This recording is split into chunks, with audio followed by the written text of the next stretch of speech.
देशवासी यो देश बचाउनु ल आमा र बाबा नछटपटाउनु ल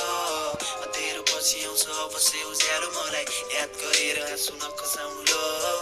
देशवासी यो देश बचाउनु ल आमा र बाबा नछटपटाउनु ल तेरो पछि आउँछ अवश्य उज्यालो मलाई याद गरेर आँसु नखसाउनु ल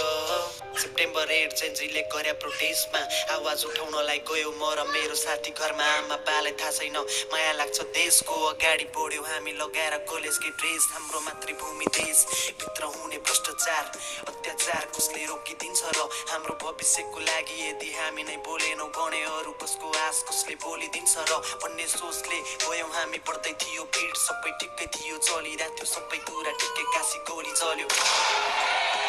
सबै भागा भाग भो मेरो शरीर लड्यो भुइँमा अचानक के भयो मैले चालै पाएन गोली निधारमा छिरेसी भित्र सासै आएन म त भोलिको लागि लड्नुपर्छ भन्दै उत्रिए के गर्नु आमा म त आजै रहेन म धेरै टाढा आइसके माया सबको पाइसके अघिसम्म म तिम्रै थिएँ अहिले दैवको भइसके छोरा आएसी खाना खान्छु भनेर नकुर्नु ल देशको लागि मैले अघि गोली खाइसके कापी र कलम बोकी गाथे विरुद्ध जनाउन निर्दयी प्रहरीले हतियार देखाए मैले पढ्ने कापी किताबमा त केही लेख्न सक्दिनँ तर इतिहासको पान्ना माथि नाम लेखाए विद्यार्थी पोसाकमा म लास भागै छु देशलाई माया गर्ने परीक्षामा पास भागै छु पढाइ लेखाइ सकि कमाउनलाई काममा जान्छु सोच्थे तर बाटो मोडियो आज घाट जाँदैछु देशवासी यो देश बचाउनु ल आमा र बाबा नछटपटाउनु ल